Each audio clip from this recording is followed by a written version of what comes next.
Hello, everybody. Welcome to the night crew. How are you? Good, thank you. Good to have you. We Happy to got be our here. bunch of nice looking people here, except that guy up in the top left. I don't know about him, but Michael Von Pentry. We got a Kentucky guy here, Michael Lee Landingham, who is currently running for President of the United States in 2024.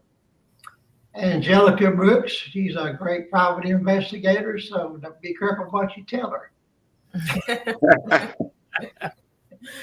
So welcome you all. I'm glad to have you all with us. Good to be Glad here. to be here. Glad to be here. Absolutely. Now, Kentucky guy, you're the only one that I haven't had on one of my podcasts before, so but you're okay. You'll fit right in. Yeah, just don't go too hard on the new guy, So. Yeah, well, okay. Well, we're just going to talk about a few hot topics in the news, a few current events, and there's no right or wrong answers. We're just going to have a conversation and see what happens. Does that sound like a winner? That sounds Sounds good to me. All Yeah. right. Yes. Now, the things I'm going to bring up are not in any particular order. It's just the way that I wrote them down as I was going through the headlines. So if you got something to say about it, fine. If you don't, that's fine. You don't have to comment on everything. But a top leader in the Southern Baptist Convention has resigned after he admitted he lied on his resume. What do you think about that? I know none of y'all never done that, right? What was the lie? What was the lie? Yeah. He lied on his resume. He said he went to several universities that he didn't go to. Oh, Yeah. Well, if you can't tell the truth about yourself, then how can you preach the good word of the Lord? So that's all I got to say about that one. Unless there's any. That's a good point. Well, okay. yes, I agree with that. I mean, I know we're not all perfect, but that's not starting on the right foot right there at all. Yeah. Yeah, they're spot on. I mean, you're looking. He kind of identifies with the word hypocrite, right? And the Bible speaks to hypocrites, so yeah, he's got to go. Yeah. Yeah, he could have lied. He could have lied about previous drug use or There you go. petty crimes or something like that. But Yeah. why your education? It's something that so easily followed up on. Yeah. Exactly. Yes. Well, how are you going to get in the pulpit every Sunday and preach on the Ten Commandments when thou shalt not lie is one of them? Yeah. So. I don't know if he was actually in the pulpit or not because he was on the, he was the interim president of the Southern Baptist Convention Executive Committee. So he's one of them big shots that's behind the scenes and kind of run things, So Yeah. he probably didn't lower himself to preach anymore. He's got star status, I guess. Or did. I guess he's not a big star anymore, huh? Yeah. Well, we're all people. We just wear different uniforms to work. Yeah. Yeah. Absolutely. I'd be interested to know how he was selected. Typically for a job, you do, you check their background, you verify, you talk to, character references and. Yeah.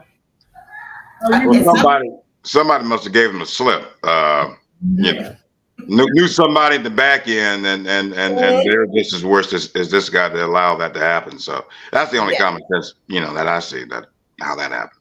I see. Yep, that's me. Same thing here. I agree. Local person, good credentials, and from the right people, and you don't bother following up and checking. Yeah. No.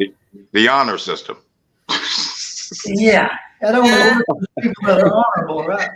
Well, my wife is an attorney, and 50% of married couples are getting divorced. So half of America does not know what their spouse is doing. So how do we know what our employees are doing or have done? Well, pastors as well. Yeah, especially in that scenario. Yeah, that's. Yeah, Terrible. yeah, it is terrible. Well, that's where people like Angelica come in and investigate. We need an investigation. We need to investigate this. We got to see how if he's not the only one. There's plenty of them out there. Oh yeah. There was one a story about a pastor or mentioning about ignoring the teachings of Jesus about love and turning the other cheek and forgiveness. And they said that no, we're not. Jesus is a liberal. We're not gonna, Donald is my Jesus. So I know that's all off topic. We're talking about preachers, but there's some churches who lie about their credentials and on top of warp the teachings of Jesus in the way of evil. And it said that in the Bible. Yeah. Yeah. And you got to be careful who you listen to. Mm-hmm. Mm-hmm.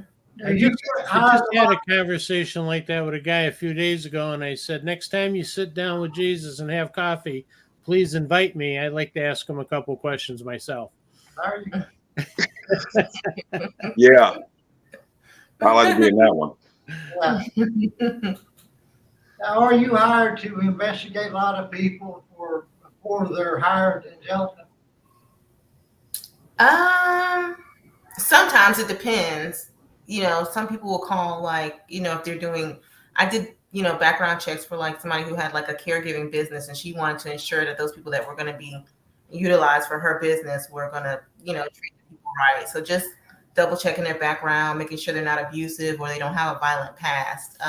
Definitely done it in that manner. But it seems like when it comes to religion, it's a lot of who you know and, the references that come with it. So especially in those high positions, I don't believe that people are just placed there just based by their resume. Yeah. Yeah, a lot of times people say, well, brother so-and-so recommended him, so he's got to be good.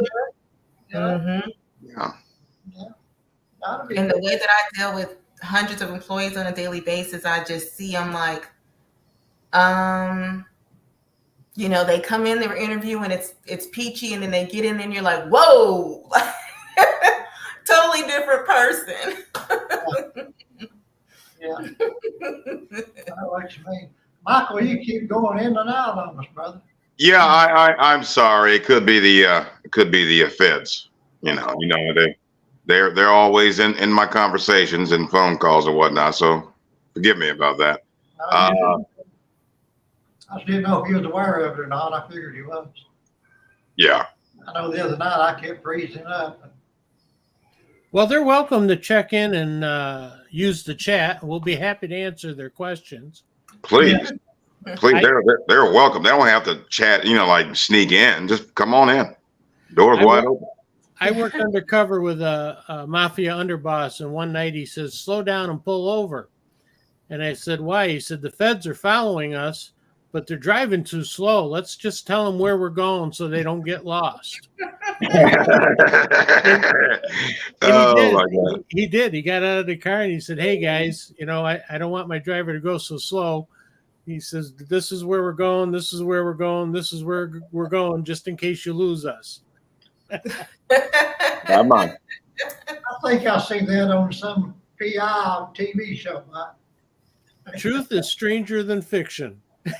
I always had it. I agree. Yes. Well, let's go to Lolita, the killer whale that died. Have y'all heard this story? Have you read about this? No. It's kind of weird to see. She's been in captivity for 50 years. She was the main attraction at the Miami Seaquarium. She died Friday just as they were planning to release her. And those that had the privilege to spend time with her will forever remember her beautiful spirit. Are you talking about a whale? A whale, yeah. A whale. Oh, okay, yeah, I heard about that. They need to release those whales. At first it was nice to look at them, but truthfully, just imagine us being a whale and we're in a small tank and we got to do tricks and eat little fish. and not exploring the deep. But I don't know. I just wouldn't like that. Yeah. And I'm not sure how good it would be for them if they're released into the wild after 50 years. Yeah. Well, yeah, they being captured that long. Yeah, I would agree. They wouldn't have any instinct of surviving out there in the wild, so to speak. So yeah, but they shouldn't even have them in captivity that long in the first place. So. No, they shouldn't. They shouldn't. Yeah, do we Yeah, know I the remember- reason why? Why it was in captivity so long? To make the kids say, "Ooh, Mama, look at that." Yeah, she was a star attraction, is all I know. Hey, And That makes sense. everything's about money these days. You know how that goes. money. Sorry about that. Money also. So I guess the feds don't like me talking about the dolphins. What's going on with the whales? What's going on here? But no, there's new ways of trying to see animals in the wild. Like cameras and drones and stuff like that. But I guess they want to make the real experience. Yeah. But make it bigger. Make it much bigger than what they currently got. If you're gonna, Yeah. and release them and have it a regular occurrence of new animals coming in and out. If you're gonna do it that way. Good. That's a Yeah, good ease them idea. back into the whale population. Yeah. As the Yeah, whale I- population decreases. I think a lot of things that we have done for entertainment has been based on a lot of cruelty and unfairness. Yeah. Especially all the circus acts over the years. The way they treat the animals in the circus is pitiful. Mhm. Especially the elephants. You wouldn't think an elephant would take anything from anybody, but they are treated terribly. Well, there's, that old story about, you get that elephant with that little rope around his leg and you get him conditioned to not tug on the rope, even though he could probably break 20 of them. Yeah. And they just stay there and take it because that's what they're conditioned to do. Right. And it goes for a lot of animals and a lot of people. We get conditioned Exactly. to follow and accept. And unfortunately, we adapt maybe a little too well to certain things. We Yeah. just seen that, didn't we? Stay 6 feet apart, wear the mask, the face diaper, I call it. Yeah. Are we? Uh-oh. Sorry about that. We got some reports while my nurse, the nursing home down where my mother's at, said one of the nurses caught COVID, and they've given my mom a test and everybody else a test. It's all negative in the next few days. And up here in Cleveland, it's getting worse. So are we going back to wearing masks and staying 6 feet? I mean, I think eventually, because it is ticking up all over. It is. And since school has come back in, it's crazy down here. Is it?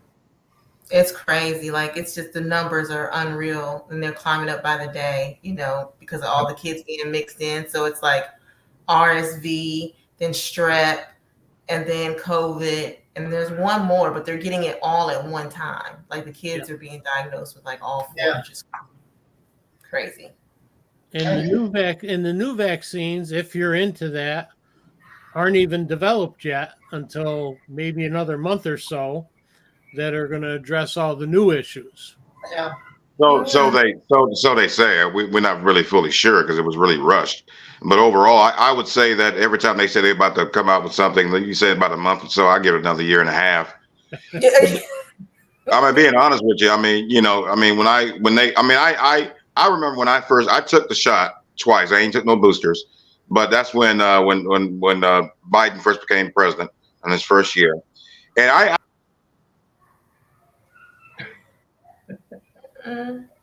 that it said it was FDA approved. It was FDA approved. So when I heard that, I'm like, okay, I'll take it. As soon as I first took the first shot, and then I took the second one.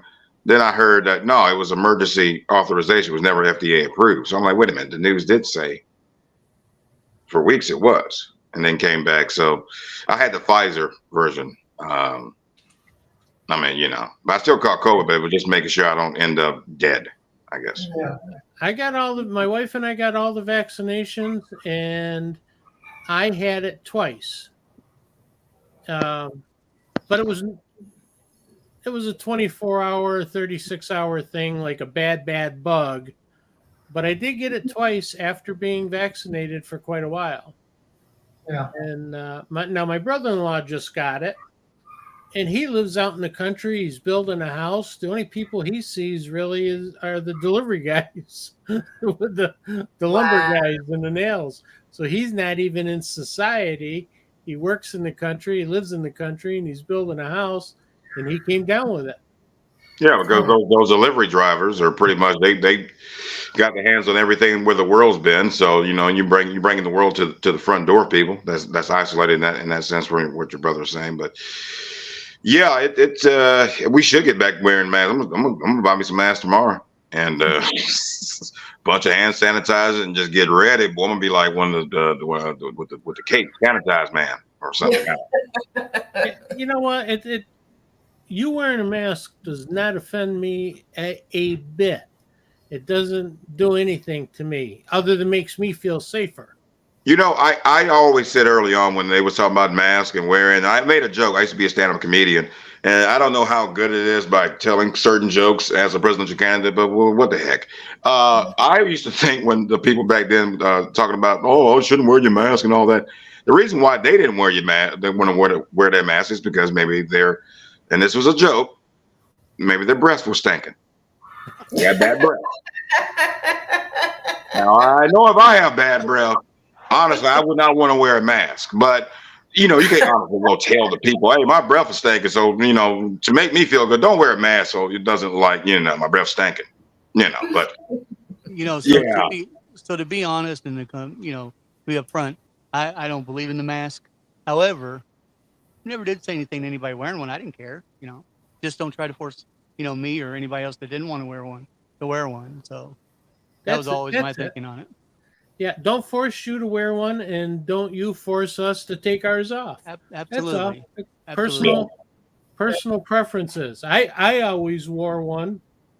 Now, I thought driving alone in your car wearing one was a little too much. That's a little extreme, I think. All in the car wearing a mask. That's ingenious. We call those, all we call those by guys yourself Biden in your car.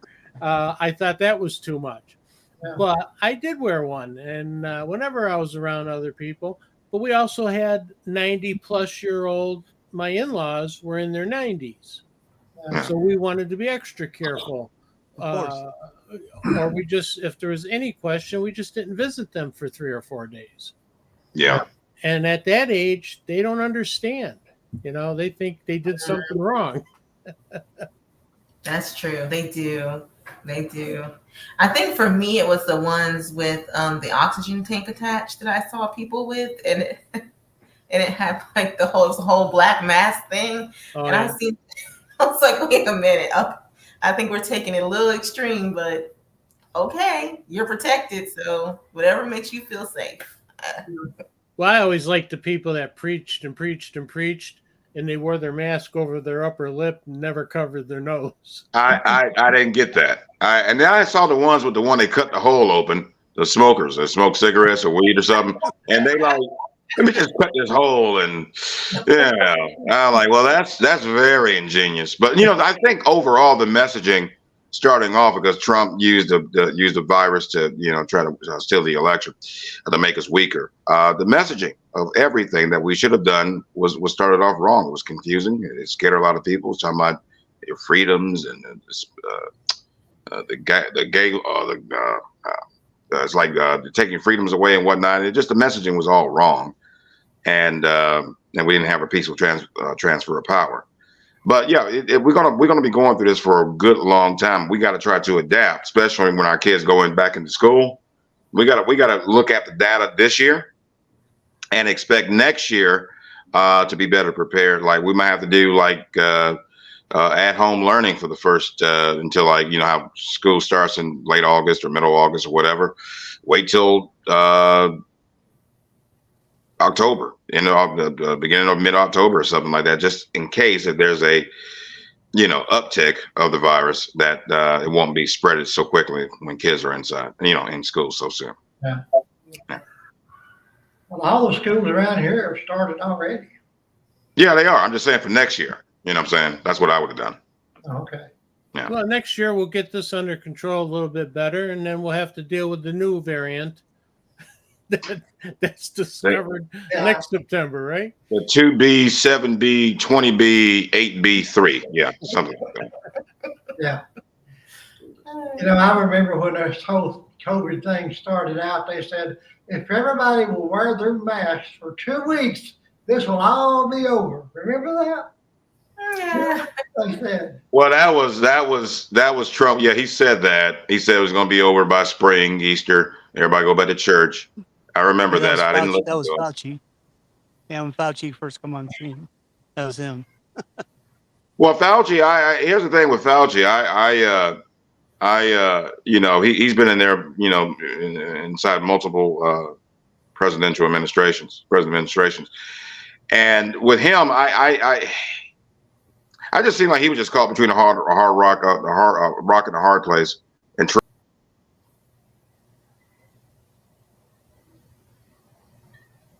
telling us lies. And Dr. Fauci couldn't really go out there and tell the truth, you know. So maybe some other funny things about the virus was made in China, and our scientists and the Chinese scientists worked together. I think the last term of Obama, I think, when they started that. So yeah, it's gonna take some years to get over that. Yeah. Yeah. What about the extreme heat that's torturing many Americans? I mean, it's getting really ridiculous. Oh my gosh. It's getting unbearable. Unbearable is the word. Yeah. We're at a boiling point right now. I mean, we ignored the signs from early on, and knowing that the population, as we grow, is more people use fossil fuels, and but it's messing with the climate. It's making the waters warmer. It's affecting our food supply. It's drying up areas where people, like out west, Lake Mead is dried up almost. That 20 or 30 million Americans depend on that water resource. So I mean, we got to make big changes. But as long as you got, sorry about that are greedy and don't want to see nothing but the dollar sign in front of them, then we're going to be stuck where we're at until we have an awakening or a revolution in this country to make a change necessary to knock these people out of power. Yeah. But you got to bring the people together in order to stop them. But when we're so divided, we ain't gonna be able to do anything. We could do it. We could do small bits, little electric cars here and there. But even having the electric cars,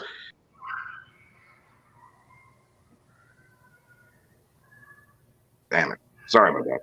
Mostly with coal. We're going to still use CO2, but much more of it to supply the electric cars and electricity for the electric cars later on. Yeah.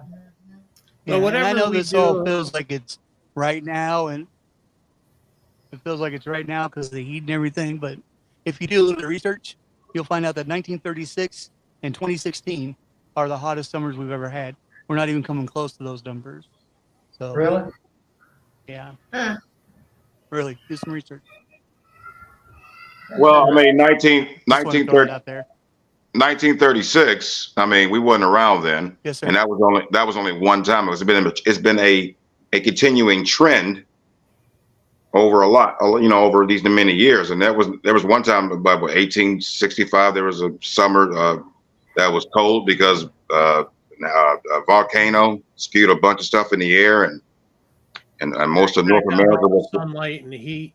Right. So I mean, we're causing the heat, but there's also something else going on that is affecting stuff in the solar system. And I researched this and whatnot, and they were trying to block this. I'm not 100% sure, but I know something else is going on. But we are contributing. We are the main factors are contributing to what's going on. Especially go ahead. Oh no, and I think too with yes, there's been other hot summers, but this has been a stretch. like Yeah. a long stretch of of hot. We didn't even really have a well, I'm not sure where you all are located, but there was really no winter here down south. Like it's just been hot. Like Oh, y'all had it beautifully. Y'all had it. I'm in Cleveland, so yeah, it's been hot for Yeah. a hot minute. Way longer than we've really had all of the seasons. So I know. But I would say this because of the fires that's happening out there out west, and especially the fires that remember how New York was hit earlier this year and whatnot, and then Cleveland. I looked at the satellite footage, right, and where the fires are started north here in Canada, up in Canada, north of me, about 300 miles from me, and each of those fires seemed like it was started simultaneously. It was like 14 different fires started at the same time. Real stuff. It was on the news. And so I don't know. Like I said, something else going on. And we're contributing to it, but there's something else going on as well that is just weird. Well, I think if every single country and every single human did what theoretically we should do, it's still going to take a century to change. It didn't happen overnight. It's been happening for decades. And if we just stop today, it's still going to take decades for the human part of it to stop advancing it. And then you talk about cycles. We had an ice age. We're going to have another ice age in how many thousands of years. So there are some natural things that are there. And if man just stopped contributing to it, it would still take decades to turn around. The earth will survive. Once we're all gone, the earth will overgrow our cities and our roadways and everything that we've built. So people are the problem. We're certainly a part of the problem, but if we all stop tomorrow, there are other issues besides people. People are contributing, but there are other natural issues and cycles that are out of control already. But that was what the glaciers aren't coming back in the next 10 years. All right. the one time.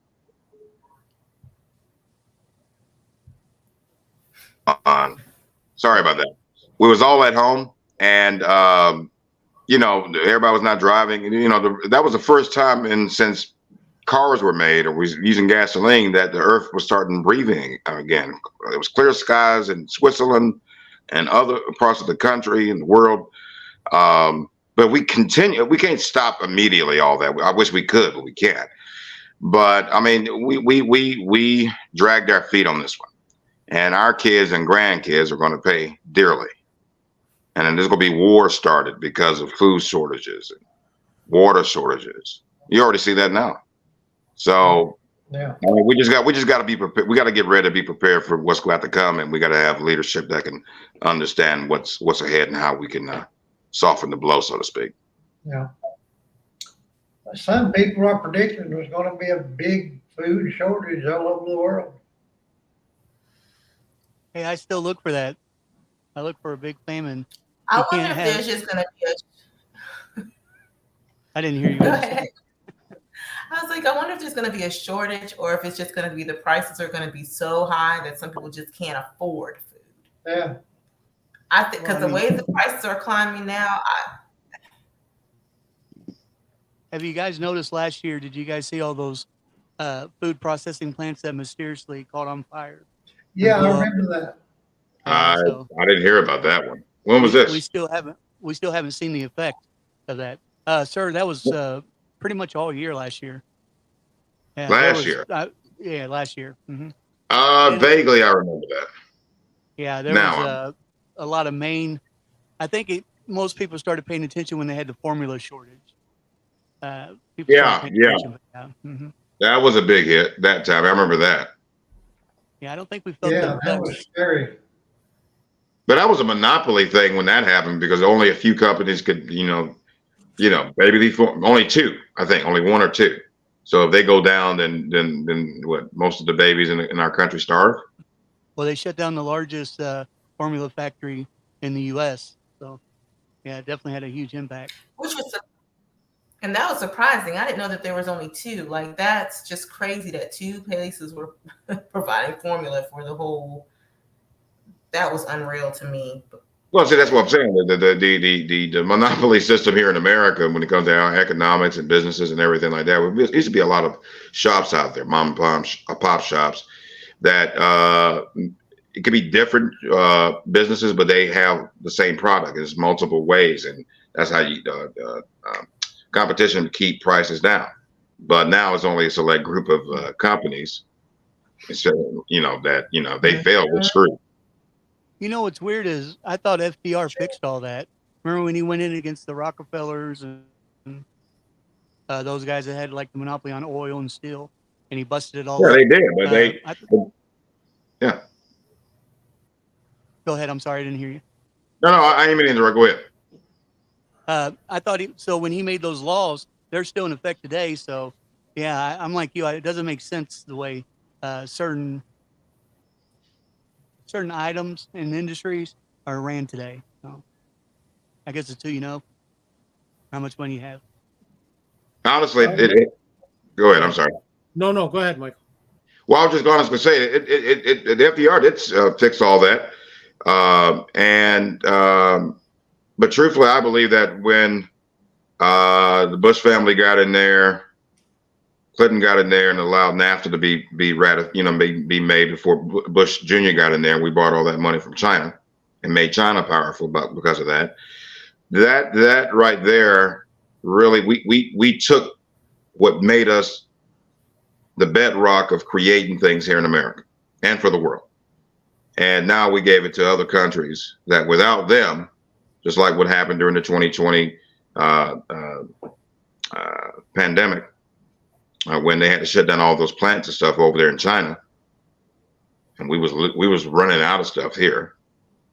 If we had kept everything like here before the NAFTA deal was started or made, we wouldn't even have those disruptions. So we're at a weakened state, but we got to change around and build things here in America again, and make sure we don't have no shortfalls like we've been having before, out of greed and all. We've got to bring manufacturing back home. You're absolutely right. Yeah, we have to bring it back home. And I'm in upstate New York, where I live in the town where IBM originated. Okay. And there was also a big shoe factory, Endicott Johnson Shoe Company, that was the largest in the world at that time. And they were actually the first company that had their own hospitals, their own food, they built houses for their employees. What better way to keep an employee for 30 years than to give them a mortgage? And so we were a big manufacturing area. And we watched Universal Instruments with NAFTA started getting all their parts made overseas. And then the guys were telling me, yeah, we're saving a fortune getting everything made overseas. But then it's when we get it back, we spend a fortune to retool it because it's not done properly. Right. We have salt mines, endless salt mines in my area, the Finger Lakes. But we get our salt from South America because of some political trade-off when we could get it from 50 miles away. Right. We have to ship it in from another country because that was the deal we made under NAFTA. Wow. What are your thoughts about our oil? A lot of it doesn't make sense. What are your thoughts about our oil situation? Because you can say the same thing, right? Yeah, because I had a drug testing business, and Pennsylvania I can see Pennsylvania from my house. And we used to drive to Pennsylvania because the gas was 10 cents cheaper a gallon. Now, several years ago, they put fracking in Williamsport, Pennsylvania, blew it up. We're shipping gas all over the country. Now, Pennsylvania's got the most expensive taxes and gas prices around, and everybody left them a ghost town.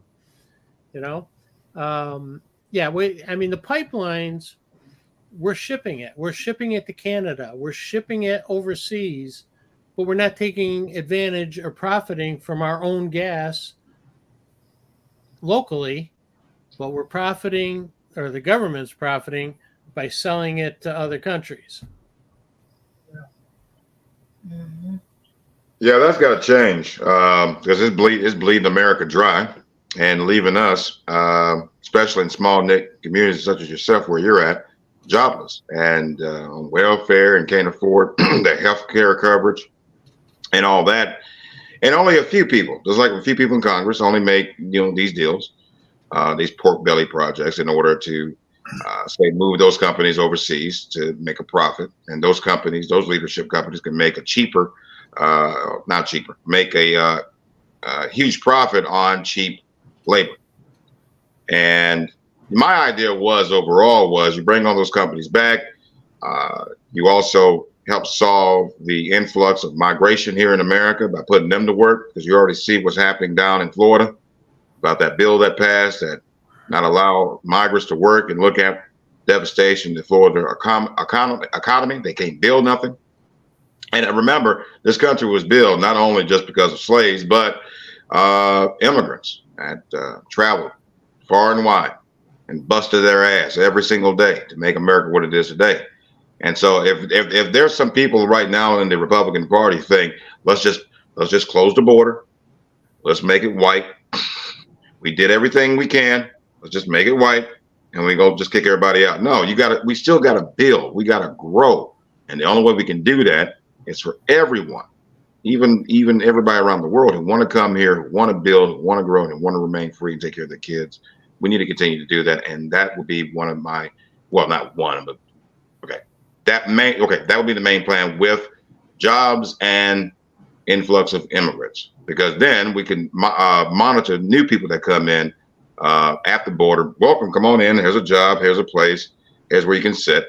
Here's where you can stay. And we can get people off the streets, not the migration problems that we have in New York. But you got to be methodical with it. And you're going to have a unifying force when you come to state, government, and local. Doesn't matter what party that you're from. But we got to have a leader to do that. We don't have that. I don't know a lot of federally sanctioned American Indians, but I do know if you're not one, you're from an immigrant family. Yeah. Right. Right. If you're not an American Indian, your family, your heritage did not start here on this continent. So we're all immigrants. We're all trespassers, second, third, or fourth generation. And Well, some of us came on purpose, but then some of us were brought here against our will. Right. What was that now? You guys, we brought you here to teach you job skills to better your futures. Yeah, or the blacksmith and everything. Yeah, I learned a lot. God dang it! Well, as soon as I get the phone, I'm gonna start making me some horseshoes and put on some horses back there. That I don't have no land or no damn horses to get, so I don't know what he's talking about. I mean, that's just humorous spin to me. That's just so stupid. You can't even get mad at it. No, you It's can't. like somebody in chat said, "Wake up, people! It's 2023." It is. And look, one thing I would like to mention before we get off. Oh God, did you hear about Trump saying that when they were talking about he's a flight risk? He texted us. He said, "You know what? I'm gonna run to Russia. You know, get on my plane and go chill with Putin." I mean, what do y'all think about that? Just, I think it's hilarious. It is hilarious. I think after everything that they've lied about Russia on him, let him make fun of it. I'm all for it. I know that's not going to be the popular opinion, but. well, I mean, I can honestly say that no president has ever been accused of doing things like this, and then at the same time, there's still more stuff coming out about him. So we're. I would say if it was weaponized, like the other side is weaponizing, and I'm not for the Democrats, the leadership anyway, nor the Republican leadership. I'm a middle ground person. But honestly, if the parties decide to use the weaponization of the federal government and the Justice Department, maybe for one federal crime, but this is multiple federal crimes, and even the sex rapist allegation thing that he's he lost and he's going to lose again. No one is perfect, but Jesus, man, he's just taking it to the whole new extreme of do not do this. As president, this you don't do. I will say one thing, and I kind of, I won't share too much of my opinion, but, we look at other people and we judge other people for so many things. We judge people all the time based on the respect they give to other people, based on what their wife or significant other, their job may be, or, especially like if you're out prostituting or you're out, selling your body or different things like that. There's always that judgment. And we always judge that in a negative light, especially like even if we serve on a jury, we're judging the entire time, right? That's what we're supposed to do, figure out if this person is guilty or innocent. But it just seems like when it comes to him, it's like everything that he does or his spouse does or anything like that, it's all glamorized. That's the part that I just can't get past, because he's doing stuff that is like blatantly wrong. And, but because he is who he is and he has such a huge backing, it's all supported. But if it was the everyday Joe Schmo, we would all have a problem. We would all be like, but your wife is a prostitute. You can't run for president, or your wife used to do this, or, your kids are this. But it just seems like when it comes to him, it's like all glamorized. And I don't understand that. I don't get it. The main reason why is because the people who support Trump, I'm not knocking them at all. I understand why. I'm not saying that they all races, a very small percentage that have hate in their heart, but it's not not all races. It's just they don't trust the other side. They don't trust the system anymore. They don't believe that, you know what I'm saying? Because they're taking their freedoms away and their guns and all that boogeyman stuff, and they just don't trust the system anymore. So they have good reason I'm fine not with to. not trusting the system, but don't glamorize what he's doing. When he insults women or when he's doing something wrong that you would insult the everyday person on the street for. Yeah, there's no excuse for that. There's no excuse for that. There's no excuse. I agree with that. Like, I don't get that. I don't. But he's nervous as I don't know what, and they already talking about Arizona is going to file charges of a similar thing that happened in Georgia. So no president has ever. Nixon is probably looking up or down right now, like, dude, man, you went way beyond what I would have done to keep power. But intentionally, he did all that. He already had this plan out. Before he ran, knowing that when he become president, and he go intentionally mess up the country on behalf of Putin, that he may not win. So all the things that had kind of led up to January 6th, this is intentional, and that's why he's trying to lie. But there's nothing he can say or do. That's why he kind of blurted out, telling the truth. I should run to Russia. Chill with Putin. And you don't think he really thought about that? Had been any one of us, like regular people, who had insinuated that, we would have been done. Like there would be no more to us. Well, we don't have classified materials. We can't bring a mob and storm the Capitol. We don't we don't have that kind of power. So. Well, politics aside, I used to do a lot of consulting, and I helped a guy start a drug testing business in Atlantic City, and the office was kitty corner from Trump Towers. This was long before politics. And I said to this guy, I'll consult you, but you will not do business with Trump Properties. And he said, why? And I said, because he doesn't pay his bills. You have to pay the lab. He's going to send you tens of thousands of dollars worth of work. You're going to be indebted to the labs for tens of thousands of dollars, but you're not going to get paid from him. So you're never going to have a profit or a break even. And I said to him, I'll consult you as long as you don't do business with them. And then after about 6 months, I said, remember that guy that you were jealous of that did business? He just closed. Remember that guy that did business with him after that guy? He just went bankrupt. Remember the other two people that were doing all that work? They never got paid. So forget about Trump as a politician. In the 70s, I just didn't agree with him as a man or as a person. He just had some bad habits and bad ways, and there were never any consequences for anything. Mm-mm. So I don't blame him for pushing. I mean, we gave him every reason to push the envelope because he never paid a consequence for anything that he did.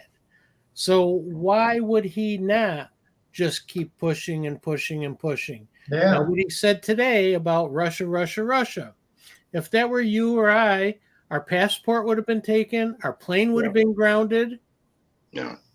and there would have been a repercussion. Mm-hmm. But there isn't any. So why wouldn't he push the envelope tomorrow? Yeah. Well, this guy, President Trump, it's no surprise that everything he's done leading up from the particular date of December 10th, 2018 to now. I was not surprised on everything that he's done to try to keep power. And that's one of the reasons why I'm running for president again, because I was threatened by him back in 2020. I have a website and this federal lawsuit against the Justice Department against my Freedom of Information Act about what happened. And thank God that I had my Senator of Ohio, Senator Sherrod Brown, and Congresswoman Marcy Kaptur, who both did my Freedom of Information Act. That kind of showed that, yeah, Trump did threaten my life. Secret Service got involved and contacted me and told me it was him, and only the FBI can release it. So right now, I'm like, I'm not surprised at Trump at all, but I am surprised that our current government is kind of like keeping my story under wraps. But eventually, it's coming out. I've heard some developments from across the country about my story on some certain news channels, local. But no, Trump is a madman. Period. I know firsthand about it, and it's just weird how everything happened. And thank God that our country didn't falter under his rule. No, he came close, and not just his role, the reluctance of anybody to stand up and do something about it. Well, we're too divided. We're too divided. We're too afraid of each other. It's about color. It's about party ideologies. The news is a main factor about that, on both sides. So until we learn to trust each other and talk out our problems with each other, because I believe a lot of Americans I believe that there are a lot of Americans who want to come together. And I'm tired of hearing the news and politicians. We're tired of the bull crap. We just want to find new ways of coming together and stop being blocked about trying to reach and find common ground and a bridge to walk upon. Well, I work with hundreds and hundreds of law enforcers that tip me off and give me advice, but they say to me, every one of them, if you see me in the grocery store, don't you look at me, I'll punch you. Don't you let anybody know that I approve of you. Really? Because they'll be fired. The repercussions for doing the right thing are so strong in almost everything. So, I don't know.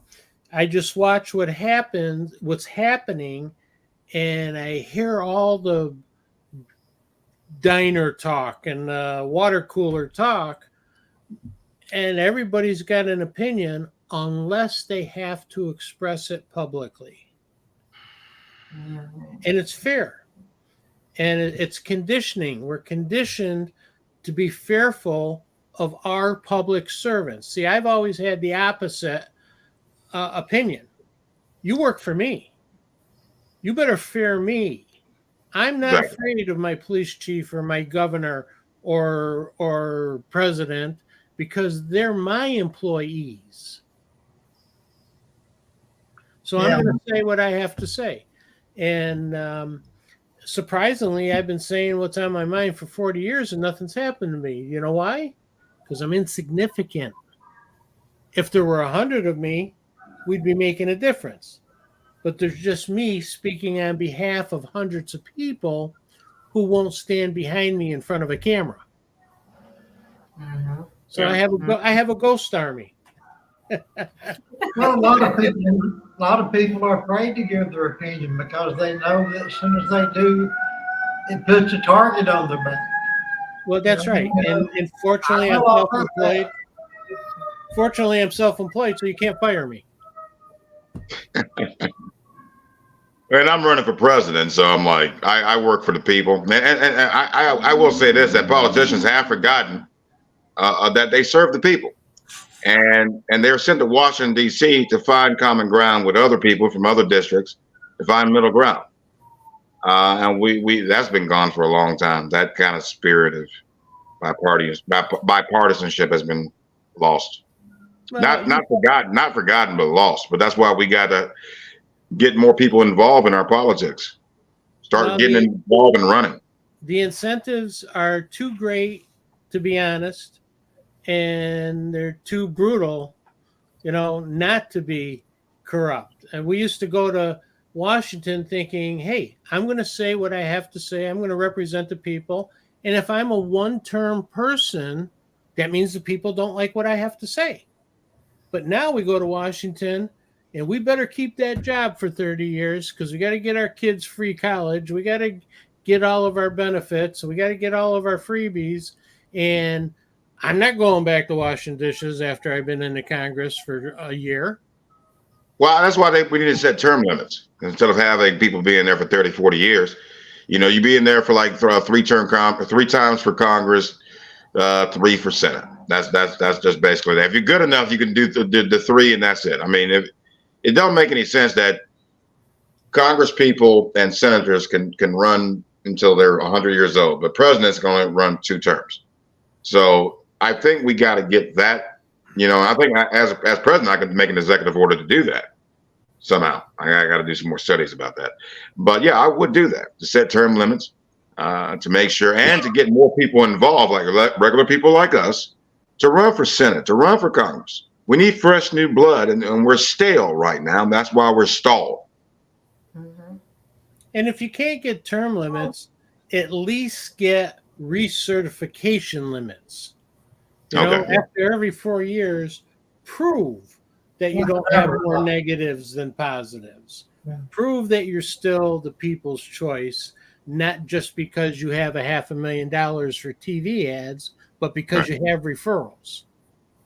But at the same time, to do that, you got to get the system, the 2-party system, the leadership, not the people, with the news, kind of chooses our candidates and block, newcomers like myself to come out the blue and probably have a way to make us all make America better and make us change and make us come together.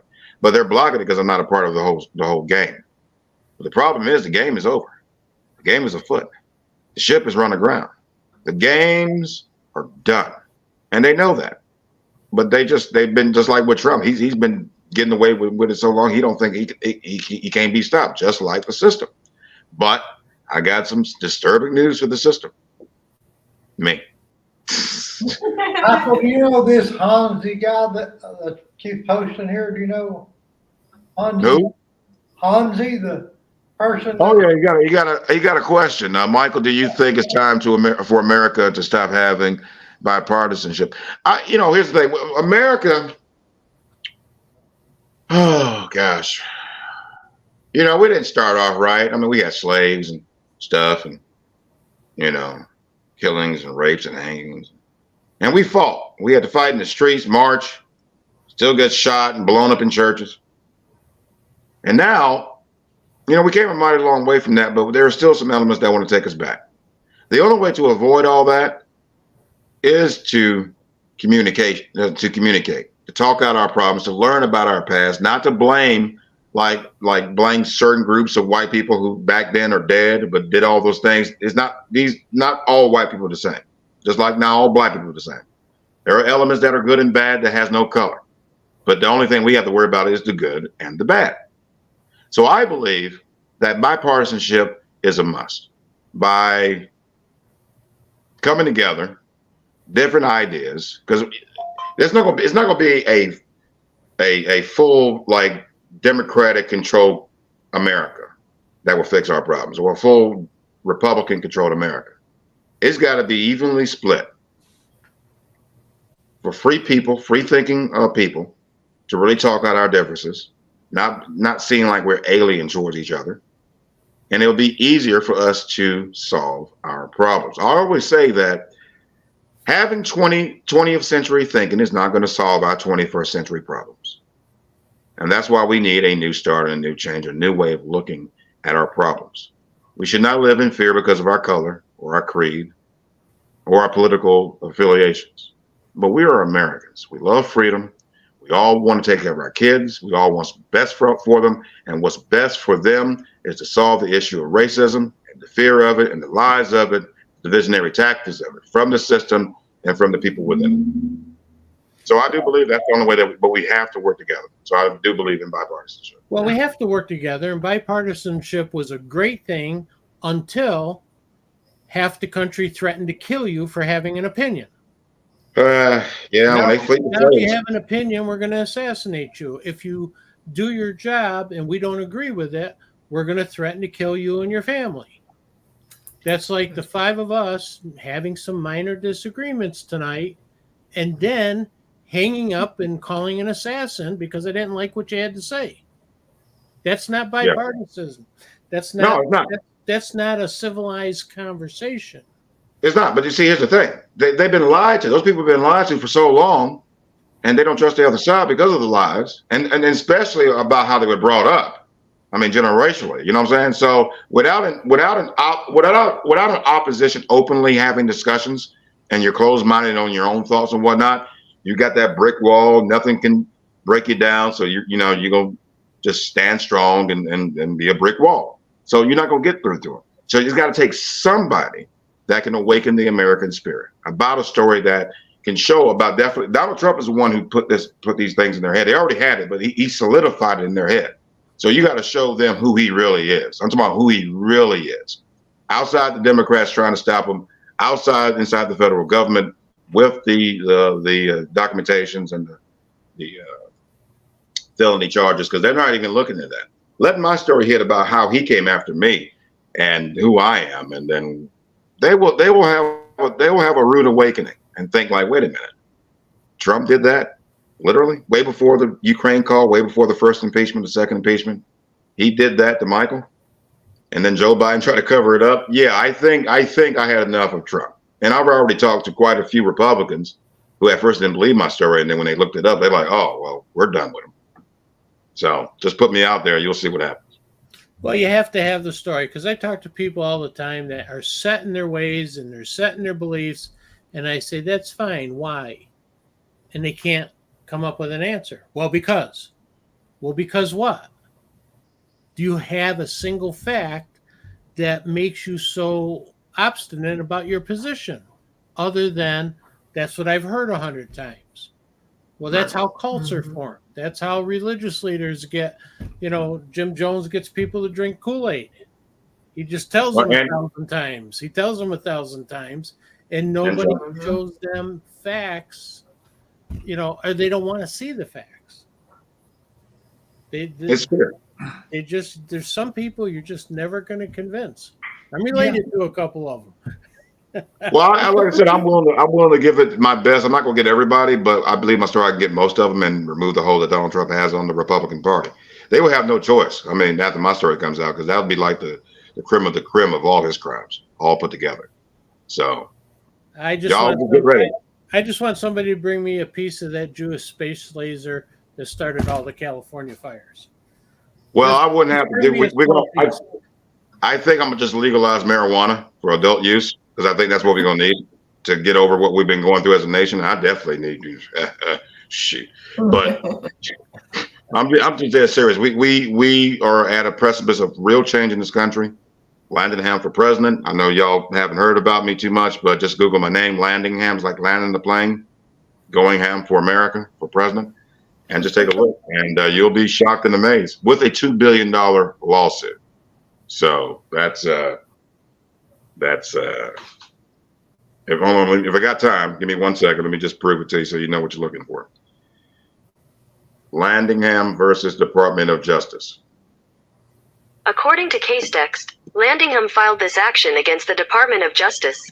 In the complaint, he alleges the Secret Service and Federal Bureau of Investigation covered up a threat to his life by a person plaintiff believes to be former President Donald Trump. Go take a look at it.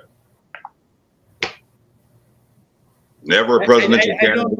I don't doubt it. I think there's thousands of people like you who've been threatened and covered up, and that's unfortunately Not with military helicopters. He sent 3 Black Hawk military helicopters, and Cleveland police had to call the FBI. When I showed up at the 4th District, I got a video online. You can take a look. I ain't never been so scared in my life, dude. And everybody was calling 911 talking about what these damn helicopters flying around here for. And he's texting me talking about, the police are my people. I want you dead and gone. I know where you at. And the Secret Service said it was him. So, and Joe Biden knows about it. So, Well, good luck. Good hoorah! luck. Well, now let's get off of politics for a little bit. Yeah. What do you say? What do you think about all the wildfires going on around the country? I mean, there's been lots of them. Especially in Maui after that big fire that destroyed the whole city. I know y'all heard about that. I was shocked. I never saw anything like it. And there was no alert system or anything. I'm curious about that. Yeah, I feel the same way. I think there's when it's all said and done, I think a lot of people drop the ball, and there's going to be a lot of lawsuits and different things happen, unfortunately, after this all comes out to play. And they're still finding bodies, by the way. So just a sad time. Yeah. Very sad. And it was revealed that they started on a project 3 or 4 years ago, and then just never followed through the warning system. And I was talking to a guy. My wife and I got married in Maui. I was talking to a guy the other day, and he was saying a lot of those houses were built right on the edge of hundreds of acres of what used to be sugarcane fields that haven't been worked in decades and now are just dried up kindling. So, there's a little bit of preventative too. When you're going to build a house on top of 100 acres of 10-year-old sugar cane fields that are dried up, maybe you want to put a moat in there or some kind of fire line,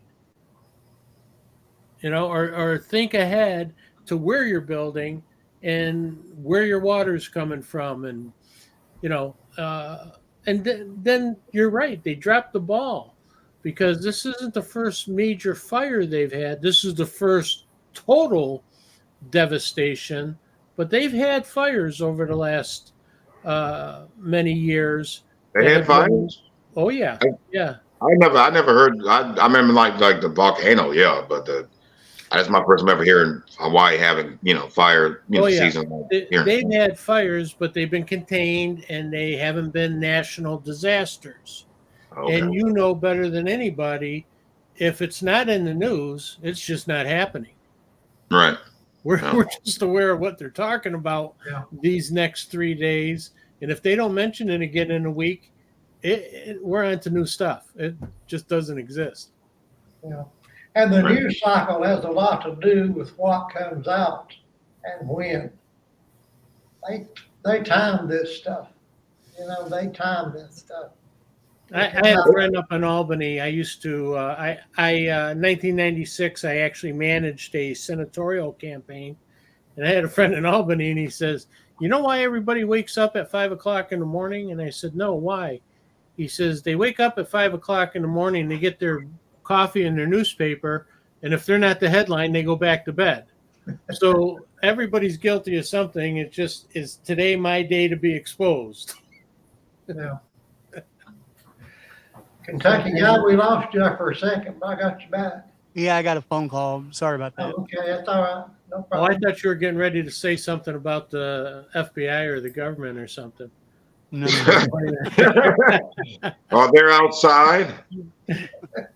I've had enough run-ins with those guys. Thank you. Oh my gosh. We might need to reform them. Yeah. Giuliani, there's a quote in my book from Rudy Giuliani that said, law enforcement learned much more from criminals than criminals ever learned from law enforcement. I believe that. I gotta believe that. And of course, they work together quite a bit, as you know. Well, everybody worked together. It was hand in hand. It was survival, budgets, and job security. Michael, on very small scale to you, my family was embezzled by the Italian mafia, and later they threatened to kill us. And my mother accidentally taped that threat, and I took it to the FBI, and the FBI agent told me that we were acceptable collateral damage in their 25-year investigation. They knew we were going to get killed. They knew our business was embezzled, and they just didn't care because we weren't significant enough to interfere with what they were doing. So that's how my career got started as a citizen crime fighter, from being a victim whose life was threatened by the FBI. And that's, the criminals threatened us, but they were expected to. I didn't expect the FBI to say you're acceptable collateral damage.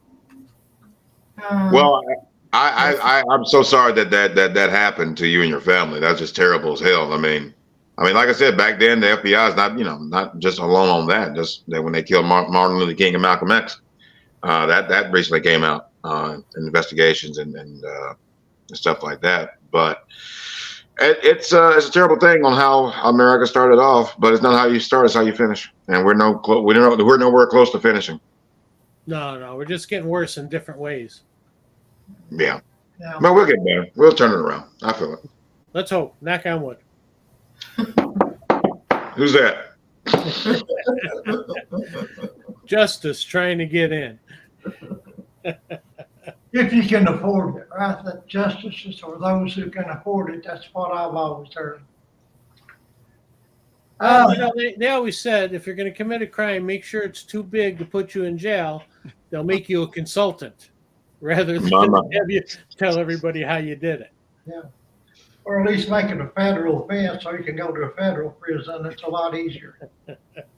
That Club Fed, I heard about Club Fed. They got great accommodations. Tennis court, basketball court.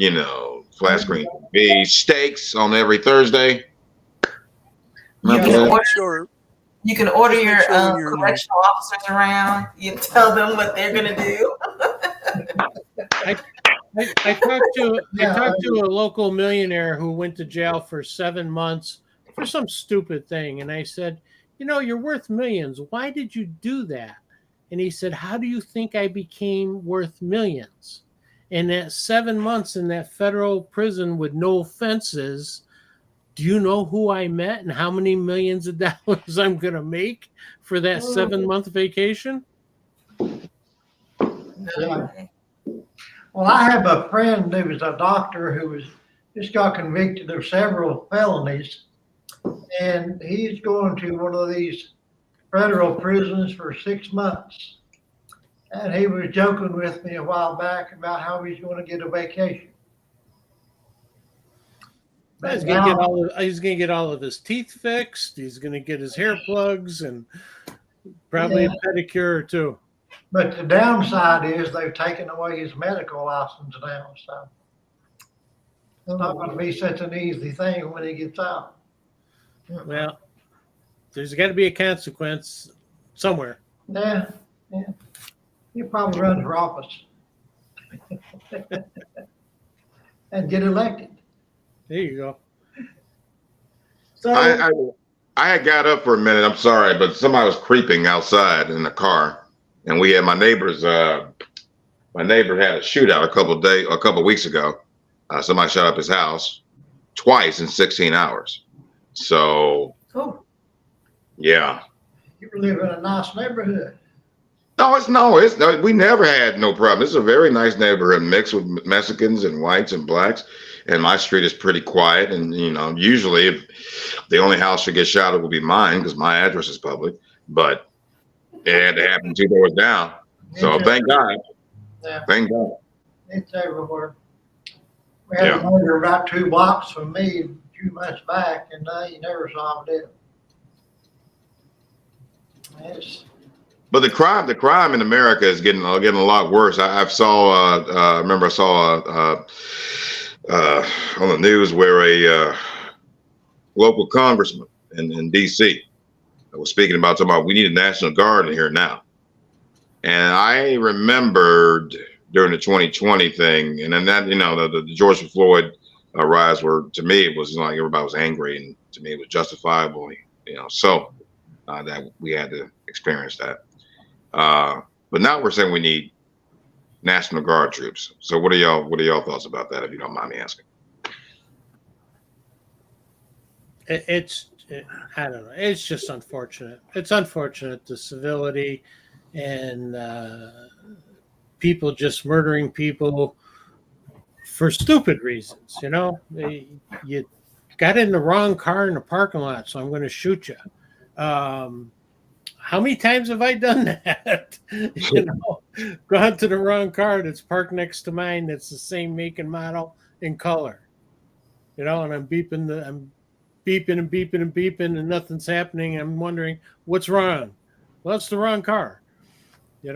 Or make a U-turn in somebody's driveway and get shot.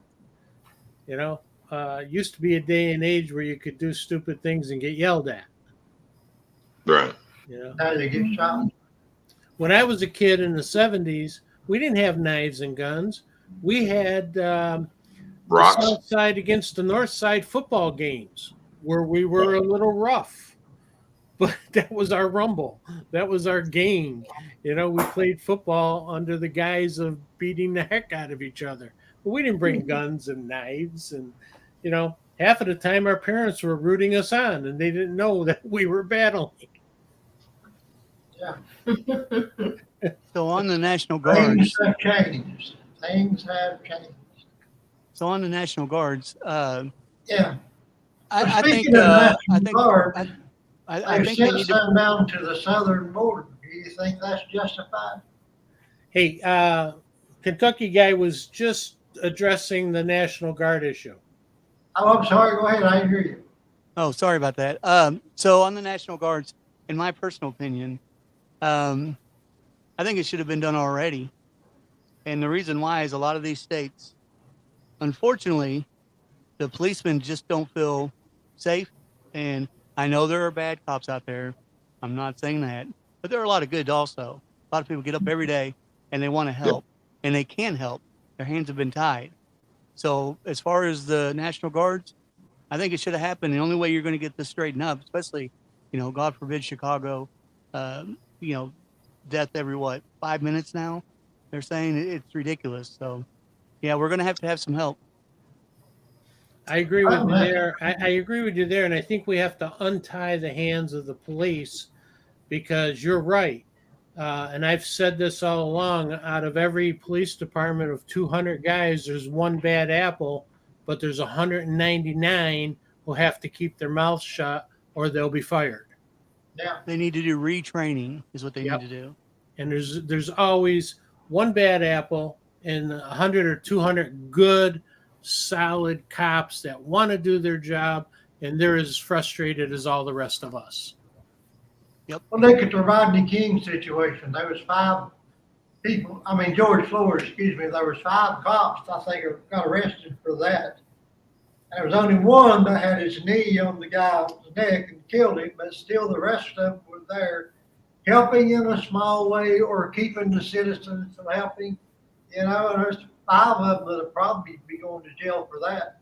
But there was a long history of abuse that was growing and growing and growing to get to that point where somebody died because there were no consequences when it was minor stuff. Yeah. Mm-hmm. I've heard when that happened with George Floyd, it was and the officer who killed him was a white supremacist member. You know what I'm saying? There's a lot of them, and they was trying to, and this is what I heard, and I don't know if it was 100%. They talked about it. Was saying that Trump was trying to stir more racial tensions in this country to make us more weak and divided, more inferior, so he can keep power. And when we was going through the whole COVID thing, on top of that, I don't know how they picked a cop to do it, but it just got word out somebody needed to take the hit to kill one of us to start an uproar, so that President Trump can automatically do the Insurrection Act. And I don't know about that. I'm not disagreeing with you. I don't know what you know. But It- it- I looked at his history, and it was inevitable that he was going to push the limit way too far eventually, because he had a history of abusing African Americans. And well, he said he knew him too. He said he knew him. He said he yeah, knew him yeah, they did know each by other. some girl, by some. It was at a club that George went to with a white girl, his girlfriend, and that officer was moonlighting there as a security at that club, and they had got a little tussle. And that cop said, "I'm gonna remember him when I see him. I'll get him." So that I heard that story as well. I believe that more than the other, but Yeah, I believe it was a combination of that's who he was and the personal grievances and getting away with so many minor incidences. You give him enough rope, eventually he's going to kill somebody on camera with help. that's why he did it. He was looking down, and when he had his knee down, he's like, "Yep." Now they go look. Let them look. 9-10 minutes. Is that enough? Yeah, y'all got it. Good. All right. And then it was intentional. And even the paramedics didn't attend to him right away. So that He was a- alive. He was alive. Yeah. But And they nobody killed him in went to keep the him thing. alive. Yeah. They killed him in the thing in the ambulance when they saw the video about that. See, I've seen that on such a personal level. There was a cop that I worked with in Tampa back in the early 80s, and his thing was if they were looking for somebody, they'd bust into a bar, grab the first black guy by the door and say, "That's it, you're going to jail, I got you," handcuff him, hoping that 9 times out of 10 he would rat out the guilty person. But if he didn't know anything, he truly didn't know anything, they said, "Okay, fine. You're already handcuffed, so we're going to blame it on you." So, when you tell me there's so many innocent people in prison, well, if they're white, I question that. But if they're black, you know what? I'm going to guess that there's quite a few of them that don't belong there. No, there's a lot of them, and that's why I said as president that I was going to do like the largest pardon of nonviolent drug offenders ever in the history that any other president has ever done. Also, I'm gonna want to retrain new police officers and current police officers, do strong background checks to make sure they ain't part of no hate groups or hate ideologies, and remove them immediately.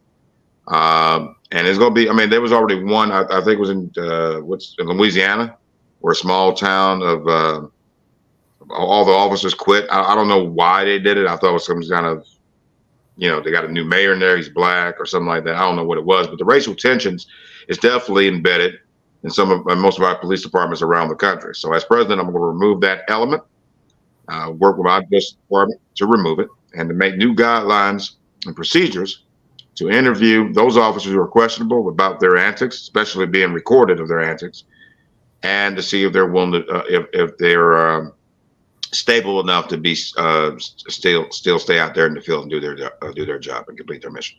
Yeah, there's got to be. Go ahead.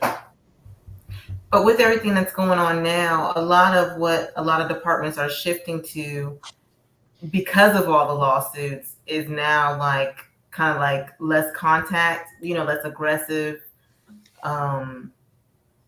hands-on approaches, coming up with a different approach. And a lot of people are pulling out of law enforcement. A lot of officers that have been in for a long time because they can't even touch because their department is so afraid of a lawsuit. So it's like crime is out of control now because it's just like, there's so many people that are like, they're going to be able to just, one extreme to another, just mm-hmm. one extreme to another. There's no happy medium. Mm-mm. I've heard the same things, and I want to reassure also with my plan to reassure officers that we're not trying to take anything out of their tool belt that they need to do their job. If you got to search a suspect, search him, but show respect and kindness, and don't try to rough them up because they're color and creed. You can do both. You can do your job and not be an ass. That's all we're saying.